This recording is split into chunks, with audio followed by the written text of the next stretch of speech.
Namaskar, welcome to ANM News, and this is Avijit Nandi Majumdar bringing to you yet another very interesting interview. We're going to speak about the law and some very interesting aspect of the law. I have with me Justice Ashok Ganguly, who is a very senior judge of the Supreme Court, and he has had many numerous positions in the National Human Rights Commission as the state chairman of the state human rights body. Welcome to ANM News, Justice Ganguly. First of all, I just want to ask you a very direct question. Is the executive slipping up? Because a lot of people are now reposing faith in the judiciary. So do you feel that the executive is slipping up? That's because of why people are going to the court and seeking remedies. Listen, this is not a recent phenomenon. This has been happening for a very long time. Because justice at the executive level or at the administrative level is disappearing very fast. I'll give you an example. A person normally, after completing his service, retires. He is entitled to his pension and retirement benefit. Even that is not made easily available to him by the executive authorities, by his employer, even by the state. For that he has to go to court, spend money, waste time. So therefore people's faith in the justice from the administrative level is really shrinking, and people have faith, utmost faith, if I may say it so, in the judicial administration, in the judiciary. Therefore, the responsibility of the judges and judicial administration is increasing every day. But then do you think that this is a move in the right direction?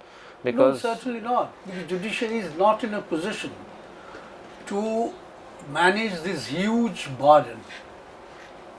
The expectation from the judiciary is skyrocketing every day.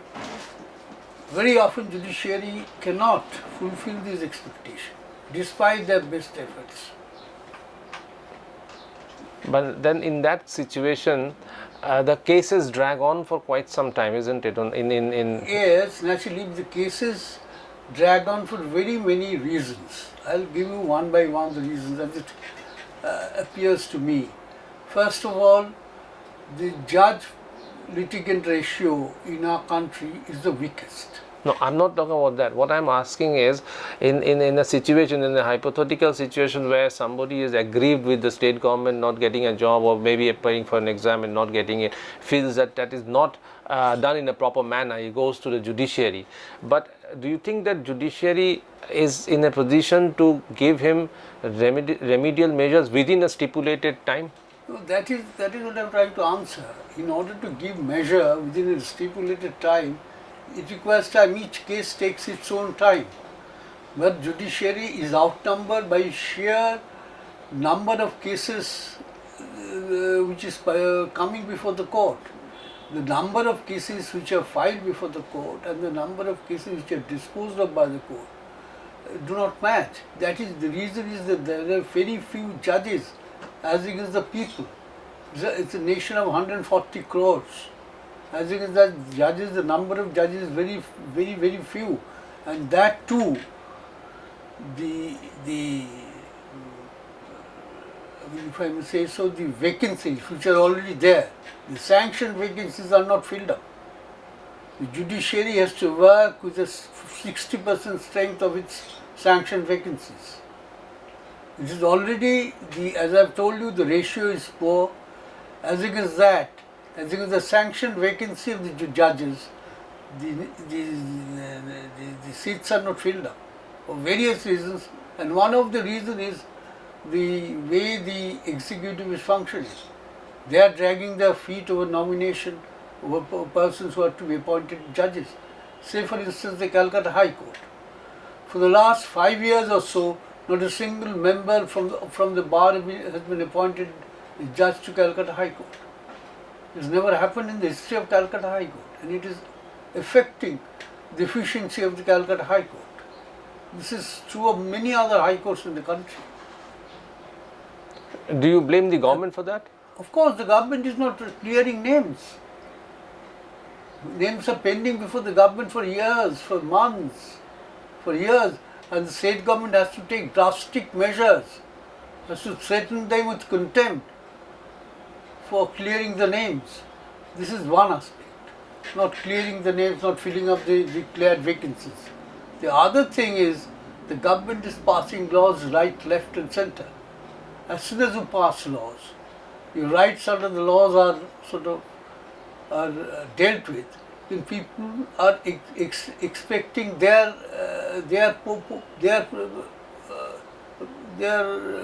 rights or their expectation under the law, and that gives rise to new cases. Say for instance, I'll give you an example of 138, section 138 of the Negotiable Instrument Act. Check bouncing is an offence, and the government passed a law without making adequate facilities for the number of cases which will arise out of this check bouncing cases, and all the district criminal courts are flooded with these cases. They can't take up other normal criminal cases. This is the second one, the government making laws and clogging the courts. The third thing is the people, today people have become more and more conscious of their rights. They are not accepting injustice lying down. They are knocking the doors of court.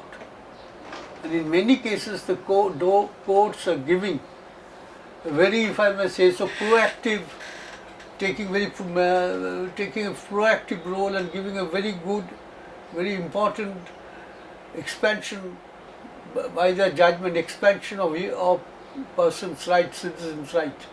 The rights are expanding. The people's expectations are growing. Even at the personal level, say in the cases of marriage, divorce, inheritance, women's rights, there is a lot of expectation because of the way the courts are passing their orders. The way the courts are functioning these days, the expectations are from the court and the judge has become very high. The people are becoming higher and higher from the courts. But then do you feel that people are becoming... I'm telling you one by one, new laws are being made, new rights are being created, and there is total lack of administrative justice. All these things add up, pile up to the pressure on court, and there are at the same time fewer judges. Now think of all these things add together to make it difficult for the courts to deliver justice on time. Do you think people are becoming very pro-litigant? They are going, at the drop of the hat, they are going knocking at the doors of the court? Not pro-litigant, they are conscious of the right, they are not taking things lying down. Okay. And today you can't lodge an FIR. If something happens, you are a victim of a crime, you or your family, you can't lodge an FIR. Such is the state of administration. You can just go to the police and lodge it, they will not take the FIR. They will ask you to compromise. Therefore, the administrative justice has completely disappeared. So, in your opinion, what is going to be the solution to it? Solution only the way people have to fight for cleaning the system. Eternal fight is the price of liberty. See, this is very true in our country. From the court and the bar, what is your expectation? Well, the bar should be more responsible. On the top of this situation which I have described to you, the bar is imposing holidays on courts. Normally in our country courts function with a lot of holidays in between, carrying on the colonial legacy. On the top of that, the bar is behaving, I may say so, with respect to the members of the bar, in an irresponsible manner by closing court on very flimsy ground. Nowhere this happens. This is especially endemic in Calcutta. You can find out for how many days courts function, apart from the holidays. So your expectations from the bar and the court is that they should function in the most synergical manner. There should be more synergy between the court and the bar, Yes, of course, so that you have to, otherwise you can't function. The system consists of both bench and the bar. bench and then the pendency will rise. Yes, it's already rising. I'll come to a different thing. Do you feel that judiciary has become very proactive these days, especially on center-state issues which concern centers and I state? mean, not proactive. Sometimes our constitutional mandate, constitutional imperatives are not followed by the government all the time. The court has to straighten things out. The court has to preserve the constitutional fundamentals. And that, since that is being very often tinkered with by the center, court has to come down and straighten things up. So you feel it is mandatory, it's in a step in the right direction. It's not proactive judiciary as alleged by section of the political parties. No. Political parties will never, no political party, I tell you, no political party, right, left, whatever is their color, none of them would want a strong judiciary. Nobody would want a strong judiciary. They want their mistakes to be overlooked by the judiciary. They don't want their mistakes to be corrected. If the court keeps on correcting the mistakes, then it starts shouting. The court is overreaching. The court is being more reactive. But the court has a duty to protect the citizens' rights.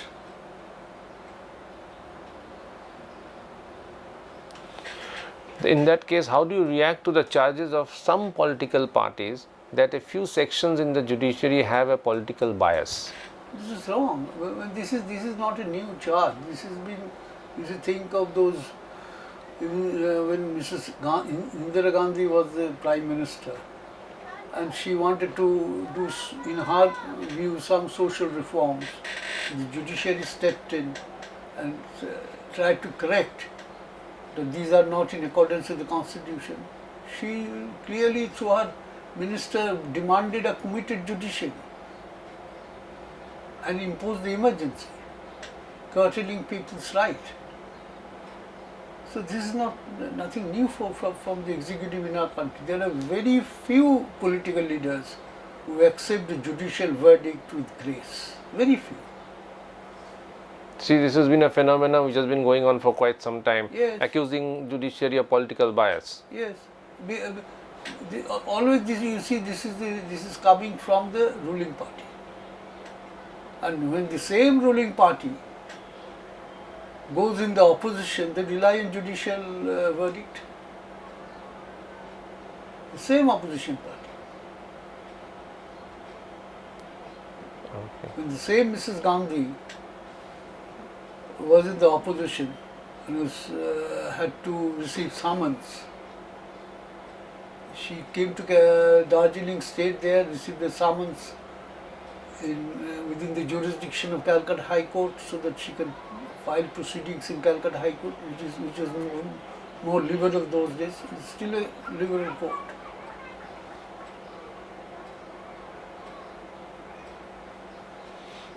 So, in that case, in your opinion, when somebody from the judiciary joins politics, do you support that? Well, it's a matter of personal choice. But in my view, there should be some apparent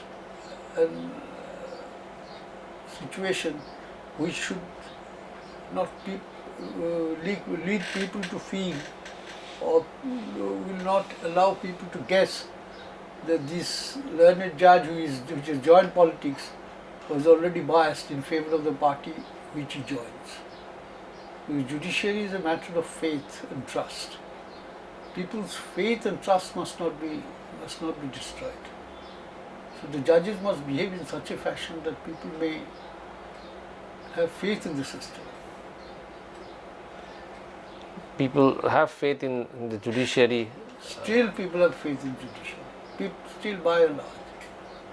So, in such a situation, what has been the most remarkable aspect in your judicial career? My judicial career, the most remarkable aspect is joining the Supreme Court, the last court in the country, the last court in the highest democracy in the world, a court which lances orders over 140 crores of people. It's a very important position and a very responsible position. To reach that position is the dream of every lawyer. As a first generation lawyer, I could realize that position or reach that position is by God's grace. So what's your advice to young law students? How do they take up their career? As do they go into the bar and then move into the court? Well, so how do they proceed? I am not in a position to advise anybody. Everybody has to look after his or her career. But the law is a very challenging career. It's a very challenging option. You see, as Mr. Nariman has said it, it's a school of hard knocks. You have to be you have to be prepared to be knocked down and again get up and again fight. It's a case of relentless effort. Only then you can succeed. Even then, success does not come everyone's way. But you have to give your best to succeed here. And do you have any regrets in your life? Well, I have so many regrets. So many regrets. These are personal things. I don't want to share it with others. I understand, but anything that you consider, maybe you would have taken, if you would have gone ahead with it, but now you feel a little a blunder? No, personal level, on a question of personal ambition, I don't have regrets. Personal ambition, you see, I'm not a person with so much of ambition. I never expected that I will end my career as a Supreme Court judge. I started my career as a school teacher. But I never had a plan to join the legal profession. But I joined it. Fate brought me here.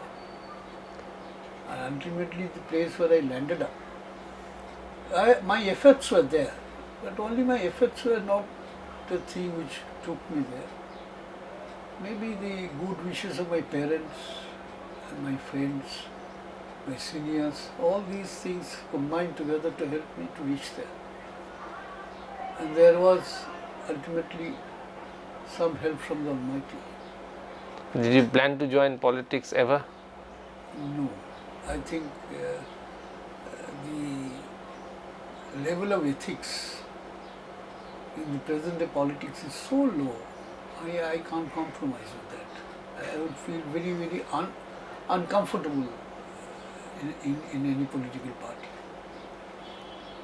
Were you ever offered any political post? Not political post. I was in 2016. I was asked by several political parties to contest the West Bengal Assembly election. But you took a conscious decision not to. Yes, I took a decision not to contest it because I realized that you cannot contest any election without compromising on issues of black money and muscle power. These are the two things which have a great deal of great play in an election situation. You see it everywhere. Money and muscle, you must allow them to have a large play in an electoral battle. Why should I accept myself in that position where I have to be a mute spectator to all these things? And lastly, you don't regret it? I don't regret it. That was a conscious decision not to join the electoral fray. Thank you very much for talking to us, Justice Ganguly. Just watch Justice Ganguly speak his mind on various topics. Thank you for watching ANM News. Keep watching ANM News. We'll bring more such interviews in near future. Thank you.